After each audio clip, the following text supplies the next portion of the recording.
Now, let me preface this whole thing. I just want to have like a qualitative discussion here. I am not showing you a test question for tomorrow, nor am I expecting you to do this test question. What you're going to see here ends up being kind of complex, but I think it's an interesting question, and I think it deserves a little conversation. And if you come across it when you're doing your practice or your research tonight, note that there are things about this that are great, but I probably wouldn't ask as a test question, and I think you'll see why. So my question for you is, could you come up with a relationship between this angle, theta, and the angular speed, omega? Something that would show that as omega gets greater, theta gets greater. Try it. See if you can set this problem up. I will steer you. It is a net force problem. I'm going to steer you. The basket is in centripetal motion.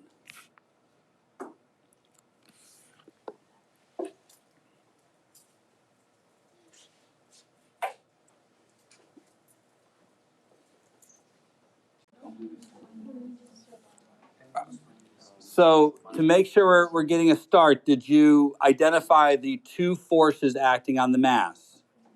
There should only be two here. You should have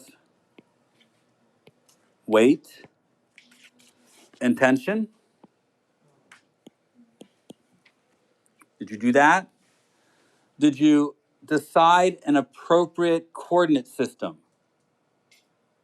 Because the tension is acting at an angle, and only a portion of the tension is causing centripetal motion, the part pointed towards the center. So perhaps break the tension up into X and Y. I will help and say that the net force in the X direction is MAC, and the net force in the Y direction is 0. So focus on the left side of this for right now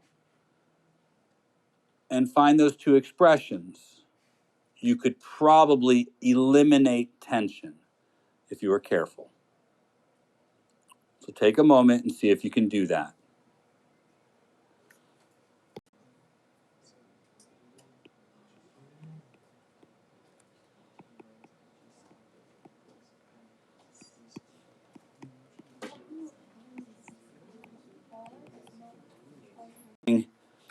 We do it through substitution.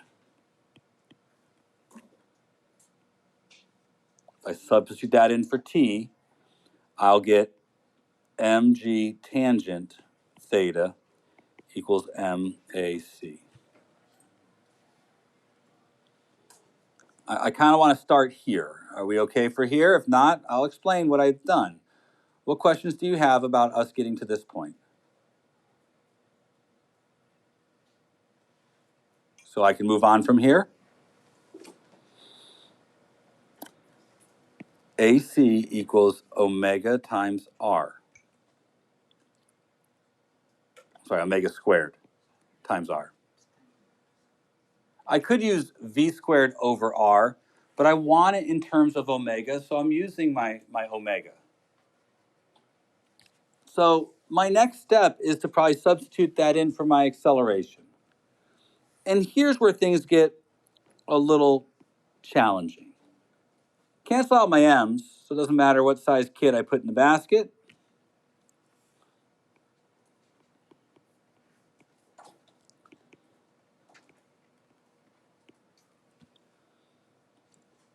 Now, you might think you're done. I have a relationship between omega and theta. It's not terrible. I could solve this for theta and get theta in terms of omega. The faster it goes, the bigger the angle, but there's a problem here. R has to refer to the radius of curvature of the object that's spinning.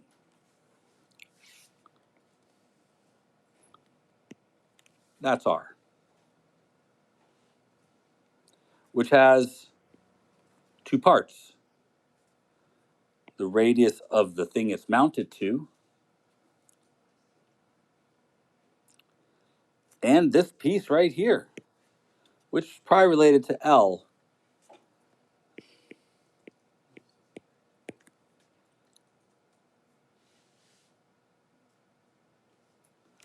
Now, unfortunately, that makes the problem difficult if you're trying to isolate theta.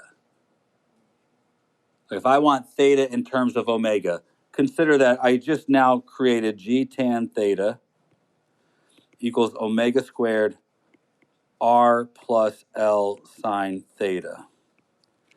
No matter what I do, I've got something that's going to be tough. Do you see why that's going to be tough? I've got tan theta and sine theta in the same function. I can't isolate it. I can't get theta by itself. Now, if it wasn't attached to the ring and was attached over here at the center, maybe. But this problem is challenging. It's mathematically complicated, the relationship between theta and omega. It's clear that as omega gets bigger, theta gets bigger. We saw that. But how they're related, less likely to be easy to figure out. Something interesting, though, here, and what I would like to call your attention to is something else. This problem was on the AP exam a couple years ago. And I bring it up because it has an interesting dynamic. Do you realize that the faster it spins, the further away from the axis of rotation this mass is? Do you understand that? If we treat this like a point mass, the moment of inertia of that mass will be mr squared. But r changes the faster this object spins. This is an object whose moment of inertia depends on how fast it's already spinning. There are several names for things like this, but they're usually called governors because they govern the spin rate of a system. It's an object that becomes more difficult to spin the faster it spins. That would mean it would take more energy to spin it the faster it spins, and that would ever increase. Moreover, as the governor goes, there's something else happening. When we watch this, and here's where I want to, all right, so I'm pulling them from memory. So I believe A, the acceleration is G sine theta over 2. And B, speed, square root of G L sine theta. Pretty sure.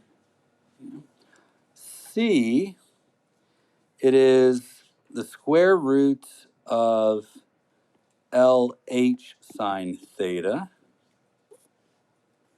And D, it is greater than. Those are the right answers. I am happy to explain any or all. Yes, sir. C. All right. We can go through C. C requires B. So do I have to do B at all? Okay. Just A can be solved with net force and net torque.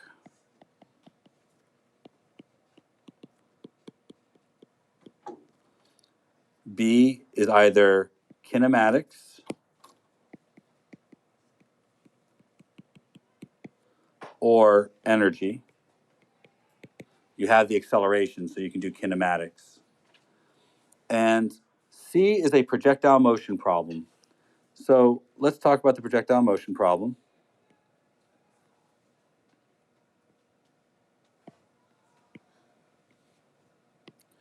In order to get C correct, you have to do two things. You have to find out the time that the ball is in flight, and you have to know the horizontal velocity of the ball.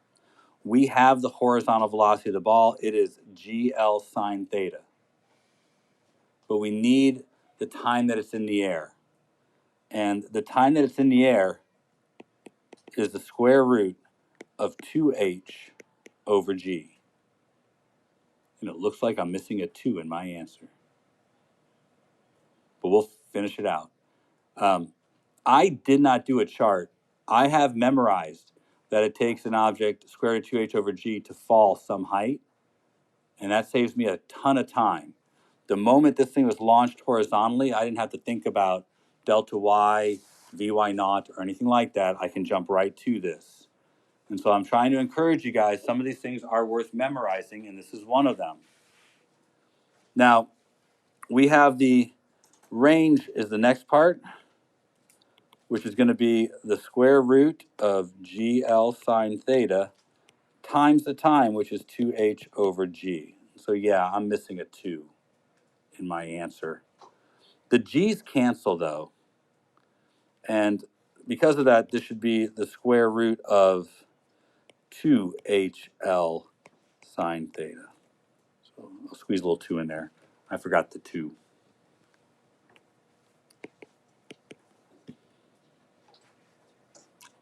So I was close, but my memory, I guess, is old and faulty. Can you do me a favor? Read your justification.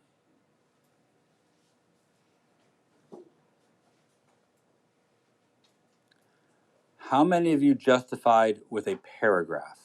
Like you wrote some sentences down. Okay. How many of you justified by proving it? Okay. So you guys who proved it, take a break. Proving it will always work. If you justified it with a sentence or two, did you state that when you place the disk there, it'll be rolling faster because it has less inertia? That seemed like a reasonable thing to say. Did you also state that it will take the same amount of time to reach the floor? I don't think you get full credit without stating both things. I want to talk to you a little bit about why and what I think is going on with the new versions of the AP exam. In a question like that, if you want to get full credit, you can prove it. Proving it's straightforward, but you may not have time. They've placed this as question D. It says briefly justify your response. They're expecting that you don't have much time left. Now, I don't think this particular question was very long, but let me explain what they are thinking when they ask questions like this. Two things contribute to how far away from the edge of the table the object lands. How long it's in the air and its horizontal velocity. It is true that it's going faster if you have an object with less inertia. And that seems like that's all you need to say. But they know that two things contribute to it. So if you say because it's going faster, it'll land further away, their argument is, well, what if that means it's in the air for less time? They want you to be very clear that the mass had nothing to do with what the time was, nor did the inertia have anything to do with what the time was, and that the time is the same because the height of the table didn't change. They want to make sure you understand that, which is why they probably will not give you full credit without both points being made, since both time and velocity contribute to where it lands. They're getting more and more like that as the years progress. That just for a moment, we use this example, but I'm going to create a question between A and B. Okay? Let's just say this is A number 2. In terms of M, R, theta, and G, can you give me an expression for the frictional force that acts on the ring? Anybody should be able to do this because you have the answer. You have A.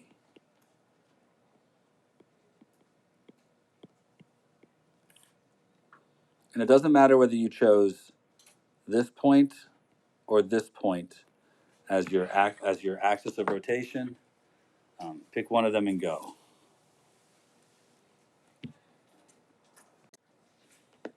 So I'll wait patiently.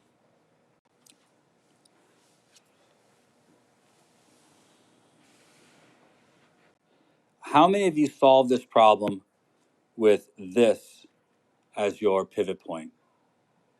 The point where the wheel touches the surface. Nobody in this class. Oh, one person in this class, 2 people. All right. For you folks, answering this question is harder because you have a single torque equation that you used to solve your problem. For you guys who didn't do that, remember, if you were to do it that way, you can solve the whole thing with net torque equals I alpha. They get the acceleration in a single step from here because their torque is R mg sine theta, because their torque is this, because that's their pivot point. And that equals mr squared plus mr squared a over r. If you don't know where this comes from, this is I center of mass plus mx squared. It is the parallel axis theorem. So they could move the pivot from here to here. The nice thing about this is that in one step, you solve for A. The bad thing about this, you never had F. You never had an expression for F. So if you guys did the problem from the standpoint of the center of mass being the pivot point, then you should have had mg sine theta minus friction equals ma. Do you have that somewhere? And you also have probably rf equals mr squared a over r. Do you have that someplace? You should. This is net torque. This is net force. And through substitution, you got the same answer. Now, you have a benefit. Your benefit is that if you solve this for F, you have F equals ma. And you have an expression from A already. So you should be able to find out that the friction equals mg sine theta over 2.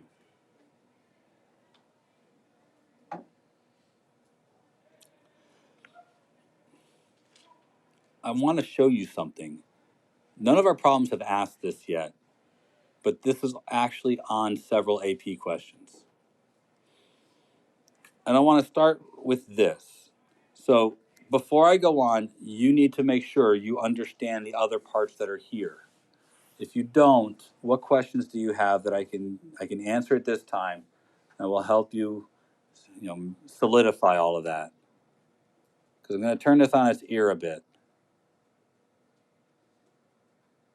So we're all good?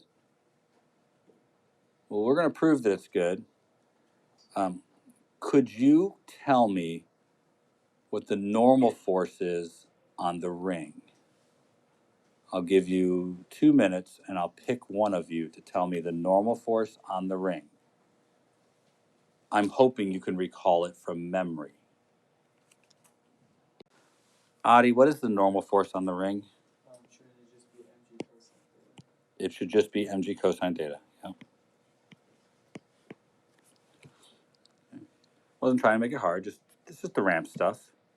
So hopefully I had no trouble with that. We haven't used it here. It's never come up because the normal force acts in such a way that it doesn't cause a torque, and we know the friction is less than this. But what if the friction isn't less?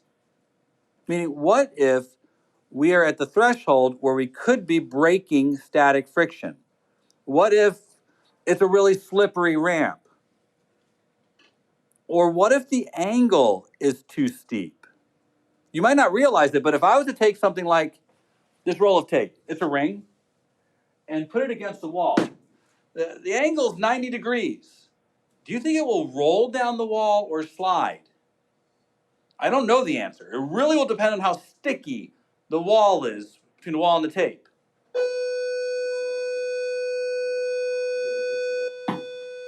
But my anecdotal evidence is that it does not roll next to the wall. The angle is just too steep.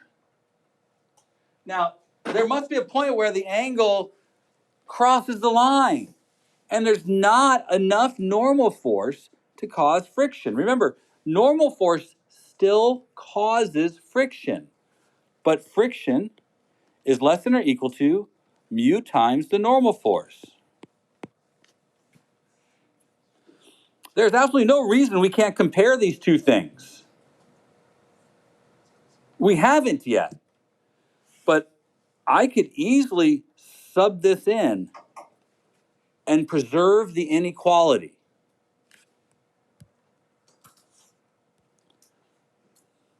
If I do that, I get mg sine theta over 2 is less than or equal to mu mg cosine theta. Now, there are some interesting things here. You may not see them as interesting, but I am sure AP writers see them as interesting. Cancel out the mg's, and I'm going to do a little bit of algebra to collect things, like divide both sides by cosine theta, and I'll get tangent theta over 2 is less than or equal to mu. These are conditions. If I don't stay within these conditions, the object can't roll. For example, I can say tan theta has to be less than or equal to 2 times mu. That's a condition. If I know what mu is, this is telling me the angle that I have to stay less than. If my angle gets greater than that, it doesn't actually roll, it will slide. Similarly, there's clearly a coefficient that I have to stay greater than. If I know the angle and I want to make sure it rolls and doesn't slide, I have to stay within those confines of the problem. This is a condition for rolling, a condition that exists on all inclines. You could be asked to look for this condition on rolling, and I think it's a very fair problem. There's nothing really astronomical here, but I can see this as question E, what condition must be met? And you might be going, I have no idea what the heck they're talking about. This is what they're talking about. They're saying, take what you have for the frictional force and look at what's available. Remember, this is what's required. That's what you had to have to get it to spin. And this is what's available. They have to intersect or you're not rolling. Does that make sense? Now, tomorrow's test.